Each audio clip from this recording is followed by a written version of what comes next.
இனிமேல் வடிவேல் அவர்களை அதிகமான திரைப்படங்களை பார்க்க முடியாது. அதுக்கான காரணம் என வடிவேல் அவர்கள் என்ன செஞ்சுருக்காங்க டீட்டெயிலாக பேச போகிறோம். ரொம்ப இன்ட்ரெஸ்டான ஒரு வீடியோவாக தான் ரசிகர்களுக்கு வியூவர்ஸ்க்கு இருக்க போகிறது. டீட்டெயிலாக பேசலாமா?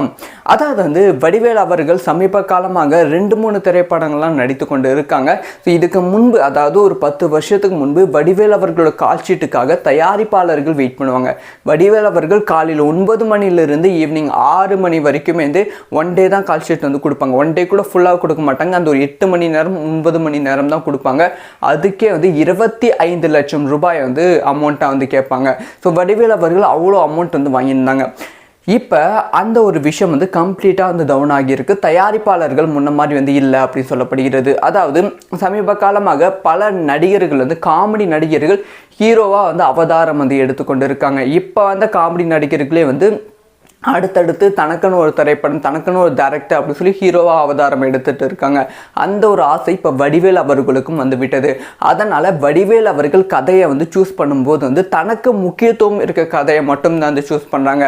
அதாவது இதுக்கு முன்பு ஒரு படத்தில் ஒரு 10 நிமிஷம் 20 நிமிஷம் காட்சிகள் மட்டும் வர மாதிரி இருந்தால் கூட வடிவேல் ஓகே சொல்லுவாங்க. ஆனால் ஒரு கம்பேக்கு அப்புறமா எனக்கு முக்கியத்துவம் இருக்கணும், நான் ஹீரோவுக்கு அடுத்த பிளேஸில் நான் தான் இருக்கணும், அந்த மாதிரி கதை இருந்தால் மட்டும் சொல்லுங்க அப்படின்னு சொல்லி டேரக்டர்ஸ் கிட்ட சொல்லிடுறாங்க. அதனால் தனக்கு முக்கியத்துவம் இருக்க படத்தில் மட்டும் நடித்திருக்காங்க. நீங்கள் வேணா நோட் பண்ணி பாருங்க. கடந்து வந்த அதாவது 2-3 திரைப்படங்கள் எல்லாமே வடிவேல் அவர்களுக்கு அவ்வளோ முக்கியத்துவம் இருக்கும். இது ஒரு பாயிண்ட். இன்னொரு பாயிண்ட் என்ன அப்படின்னு பார்த்தீங்கன்னா, இதுதான் தயாரிப்பாளர்களுக்கு செம அப்செட்டை ஏற்படுத்தியிருக்கு. அதாவது வடிவேல் அவர்களுக்கு கால் ஷீட் கேட்க போனால், நீங்கள் எங்களுக்கு எங்கள் ஃபிலிமுக்கு நடிக்கணும், கால் ஷீட் கொடுங்க அப்படின்னு சொல்லி கேட்க போனால், அவர் கேட்குற தொகை எவ்வளோ கேட்டிங்கன்னா 10 கோடி ரூபாய்க்கு மேலே கேட்குறாங்க அப்படின்னு சொல்லப்படுகிறது. ஸோ சாதாரண காமெடி நடிகர் கிடையாது. ஹீரோவுக்கு அடுத்த பிளேஸில் இருக்கிற நடிகருக்கு ஒரு அமௌண்ட் ஃபிக்ஸ் பண்ணி வச்சுட்டு தான் பேச போவாங்க. ஆனால் வடிவேல் அவர்கள் 10 கோடி ரூபாய் கேட்பது ரொம்ப ஷாக்காக இருக்காம். அது மட்டும் இல்லாமல் டேரக்டர்ஸ் கிட்ட இந்த சீன் வேணாம், இந்த சீன் வேணாம் அப்படி சொல்லி நிறைய சீன் மாற்றுங்க அப்படின்னு சொல்லிட்டு இருக்காங்க. தனக்கு பிடித்த நடிகர்கள், அதாவது துணை நடிகர்கள் இருப்பாங்க வடிவேலுக்கு, தனக்கு பிடித்த துணை நடிகர்கள் மட்டும்தான் இருக்கணும் அப்படிங்கிற விஷயத்தையும் தயாரிப்பாளருக்கு சொல்கிறாங்களாம். இது தயாரிப்பாளர் பல பேர்த்துக்கு ரொம்ப ஷாக்காக இருக்காம். ஸோ கூட்டமாக வடிவேல் அவர்கள் கம்பேக்கு அப்புறமா கூட்டமாக வடிவேல் கால் ஷீட்டுக்கு போன தயாரிப்பாளர்கள் வடிவேலா அப்படி சொல்லி ஷாக் ஆகிறாங்க. இல்லை வடிவேல் வேணாம், வடிவேலுக்கு பதிலாக வேற ஒருத்தர் நடிக்க வைங்க, நிறைய பேர் திறமையானவர்கள் இருக்காங்க அப்படின்னு சொல்லி அந்த தயாரிப்பாளர்களே சொல்லி கொண்டு வருகிறார்களாம். அந்த அளவுக்கு வடிவேல் அவர்கள் ஒரு பெரிய சம்பவத்தை பண்ணிட்டு போயிட்டாங்க. நீங்கள் கேட்கலாம், இத்தனை விஷயமா ஒரு லெஜெண்டரி ஆக்டராக ஒரு காமெடி ஆக்டராக இருக்காங்க, அவங்க 10 கோடி ரூபாய் சம்பளம் கேட்பது என்ன தவறு, ஹீரோஸ்லாம் கொடுக்குறாங்க அவர் கொடுக்கூடாதா அப்படி சொல்லி நீங்கள் கேட்கலாம். ஸோ ஹீரோஸ்க்கு மார்க்கெட் இருக்கும்போது கொடுத்தாங்க. விஜய் அவர்கள் இப்போ மார்க்கெட் உச்சத்தில் இருக்காங்க. அவருக்கு 250 கோடி சம்பளம் கொடுப்பது சாதாரண விஷயம் தான். ஆனால் வடிவேல் அவர்களுக்கும் இதே மாதிரி தான் கொடுக்கப்பட்டது. அதாவது அவர் மார்க்கெட் உச்சத்தில் இருக்கும்போது ஒரு நாளைக்கு மட்டுமே 25 லட்சம் ரூபாய் சம்பளமாக கொடுக்கப்பட்டது. இப்போ மார்க்கெட் போனதால் கொஞ்சம் இறங்கி வரணும். ஆனால் வடிவேல் அவர்கள் கொஞ்சம் கூட இறங்கி வராமல் அதை விட ட்ரிபிள் மடங்கு சம்பளத்தை கேட்டுக்கொண்டு இருப்பதால் தான் தயாரிப்பாளர்கள் வடிவேலை இப்போ ஒதுக்கி கொண்டு இருக்கிறார்கள். அதனால் இதுக்கு மேலே நிறைய திரைப்படங்களை வடிவேல் பார்க்க முடியாது. ஒரு ஹீரோ கூட வருஷத்துக்கு 2 திரைப்படம் இல்லை வருஷத்துக்கு ஒரு திரைப்படம் ரிலீஸ் ஆகும். ஆனால் வடிவேல் திரைப்படங்கள் 2 வருஷத்துக்கு ஒன்று இல்லை 1 வருஷத்துக்கு ஒன்று அந்த மாதிரி ரிலீஸ் ஆகும். ஸோ அந்த மாதிரி ஒரு கண்டிஷன் தான் வடிவேல் அவர்கள் இருக்காங்க. மேபி இது வரைக்கும் நம்ம நிறைய ரோல் நடிச்சிட்டோம், இதுக்கு மேலே நம்ம ரோல் கொஞ்சம் ஸ்டாண்டர்டாக இருக்கணும்னு வடிவேல் நினைக்கிறாங்க போல. ஸோ வடிவேல் அவர்கள் செய்வதை பற்றி உங்களோட ஒப்பீனியன் என்ன? வடிவேல் அவர்கள் இந்த மாதிரி செய்தால் கரெக்டாக இருக்கும்னு நினைக்கிறீங்களா, இல்லை நீங்கள் நிறைய திரைப்படங்கள் நடிக்கணும் அப்படின்னு நீங்கள் நினைக்கிறீங்களா? உங்களோட ஒப்பீனியன்ஸை மறக்காமல் கமெண்ட்டில் லீவ் பண்ணுங்கள். இந்த மாதிரி டீட்டெயிலாக விஷயம் தெரிஞ்சுக்கணும், சப்ஸ்கிரைப் பண்ணி சப்போர்ட் பண்ணுங்கள். இனிமேல் வடிவேல் அவர்களை அதிகமான திரைப்படங்களை பார்க்க முடியாது. அதுக்கான காரணம் என வடிவேல் அவர்கள் என்ன செஞ்சுருக்காங்க டீட்டெயிலாக பேச போகிறோம். ரொம்ப இன்ட்ரெஸ்டான ஒரு வீடியோவாக தான் ரசிகர்களுக்கு வியூவர்ஸ்க்கு இருக்க போகிறது. டீட்டெயிலாக பேசலாமா? அதாவது வடிவேல் அவர்கள் சமீப காலமாக 2-3 திரைப்படங்கள்லாம் நடித்து கொண்டு இருக்காங்க. ஸோ இதுக்கு முன்பு அதாவது ஒரு 10 வருஷத்துக்கு முன்பு வடிவேல் அவர்களோட கால்ஷீட்டுக்காக தயாரிப்பாளர்கள் வெயிட் பண்ணுவாங்க. வடிவேல் அவர்கள் காலையில் 9 மணிலிருந்து ஈவினிங் 6 மணி வரைக்குமே ஒன் டே தான் கால்ஷீட் கொடுப்பாங்க. ஒன் டே கூட ஃபுல்லாக கொடுக்க மாட்டாங்க. அந்த ஒரு 8 மணி நேரம் 9 மணி நேரம் தான் கொடுப்பாங்க. அதுக்கே 25 லட்சம் ரூபாய் அமௌண்ட்டாக கேட்பாங்க. ஸோ வடிவேல் அவர்கள் அவ்வளோ அமௌண்ட் வாங்கியிருந்தாங்க.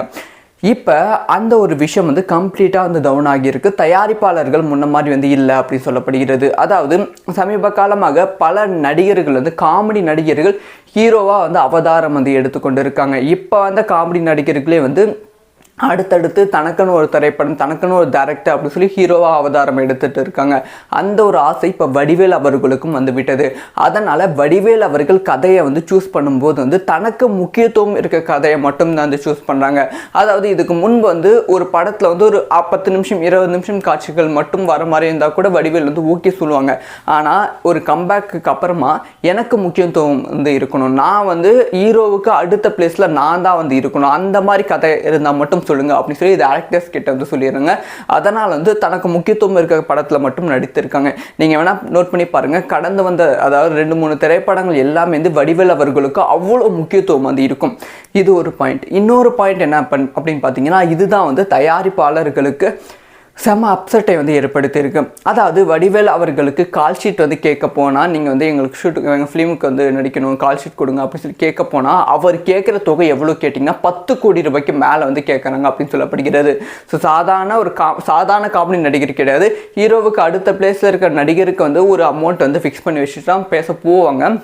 ஆனால் வடிவேல் அவர்கள் வந்து 10 கோடி ரூபாய் கேட்பது ரொம்ப ஷாக்காக வந்து இருக்காம். அது மட்டும் இல்லாமல் டேரக்டர்ஸ் கிட்ட வந்து இந்த சீன் வேணாம், இந்த சீன் வேணாம் அப்படி சொல்லி நிறைய சீன் மாற்றுங்க அப்படின்னு சொல்லிட்டு இருக்காங்க. தனக்கு பிடித்த நடிகர்கள், அதாவது துணை நடிகர்கள் இருப்பாங்க வடிவேலுக்கு, தனக்கு பிடித்த துணை நடிகர்கள் மட்டும்தான் இருக்கணும் அப்படிங்கிற விஷயத்தையும் வந்து தயாரிப்பாளருக்கு சொல்கிறாங்களா. இது வந்து தயாரிப்பாளர் பல பேர்த்துக்கு வந்து ரொம்ப ஷாக்காக இருக்காம். ஸோ வந்து கூட்டமாக வந்து வடிவேல் அவர்கள் கம்பேக்கு அப்புறமா வந்து கூட்டமாக வடிவேல் கால் ஷீட்டுக்கு போன தயாரிப்பாளர்கள் வடிவேலா அப்படின்னு சொல்லி ஷாக் ஆகிறாங்க. இல்லை வடிவேல் வேணாம், வடிவேலுக்கு பதிலாக வேற ஒருத்தர் நடிக்க வைங்க, நிறைய பேர் வந்து திறமையானவர்கள் இருக்காங்க அப்படின்னு சொல்லி அந்த தயாரிப்பாளர்களே வந்து சொல்லிக்கொண்டு வருகிறார்களாம். அந்த அளவுக்கு வந்து வடிவேல் அவர்கள் ஒரு பெரிய சம்பவத்தை வந்து பண்ணிட்டு போயிட்டாங்க. நீங்கள் கேட்கலாம், இத்தனை விஷயமா ஒரு லெஜெண்டரி ஆக்டராக, ஒரு காமெடி ஆக்டராக வந்து இருக்காங்க, அவங்க வந்து 10 கோடி ரூபாய் சம்பளம் கேட்பது என்ன தவறு, ஹீரோஸ்லாம் கொடுக்குறாங்க, அவர் கொடுக்கூடாதா அப்படி சொல்லி நீங்கள் கேட்கலாம்.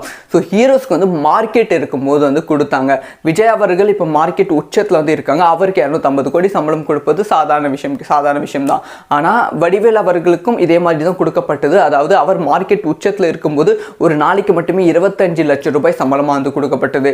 இப்போ மார்க்கெட் போனதால் வந்து கொஞ்சம் இறங்கி வரணும். ஆனால் வடிவேல் அவர்கள் கொஞ்சம் கூட இறங்கி வராமல் அதை விட ட்ரிபிள் மடங்கு சம்பளத்தை வந்து கேட்டுக்கொண்டு இருப்பதால் தான் வந்து தயாரிப்பாளர்கள் வந்து வடிவேலை வந்து இப்போ வந்து ஒதுக்கி கொண்டு இருக்கிறார்கள். அதனால் வந்து இதுக்கு மேலே நிறைய திரைப்படங்களை வடிவேல் வந்து பார்க்க முடியாது. ஒரு ஹீரோ கூட வருஷத்துக்கு 2 திரைப்படம் இல்லை வருஷத்துக்கு 1 திரைப்படம் ரிலீஸ் ஆகும். ஆனால் வடிவேல் திரைப்படங்கள் 2 வருஷத்துக்கு ஒன்று இல்லை 1 வருஷத்துக்கு ஒன்று அந்த மாதிரி ரிலீஸ் ஆகும். ஸோ அந்த மாதிரி ஒரு கண்டிஷன் தான் வடிவேல் அவர்கள் வந்து இருக்காங்க. மேபி வந்து இது வரைக்கும் நம்ம நிறைய ரோல் வந்து நடிச்சிட்டோம், இதுக்கு மேலே நம்ம ரோல் வந்து கொஞ்சம் ஸ்டாண்டர்டாக இருக்கணும்னு வடிவேல் நினைக்கிறாங்க போல். ஸோ வடிவேல் அவர்கள் செய்வதை பற்றி உங்களோட ஒப்பீனியன் என்ன? வடிவேல் அவர்கள் இந்த மாதிரி செய்தால் கரெக்டாக இருக்கும்னு நினைக்கிறீங்களா, இல்லை வந்து நீங்கள் நிறைய திரைப்படங்கள் நடிக்கணும் அப்படின்னு நீங்கள் நினைக்கிறீங்களா? உங்களோட ஒப்பீனியன்ஸை மறக்காமல் கமெண்ட்டில் லீவ் பண்ணுங்கள். இந்த மாதிரி வந்து டீட்டெயிலான விஷயம் தெரிஞ்சுக்கணும், சப்ஸ்கிரைப் பண்ணி சப்போர்ட் பண்ணுங்கள்.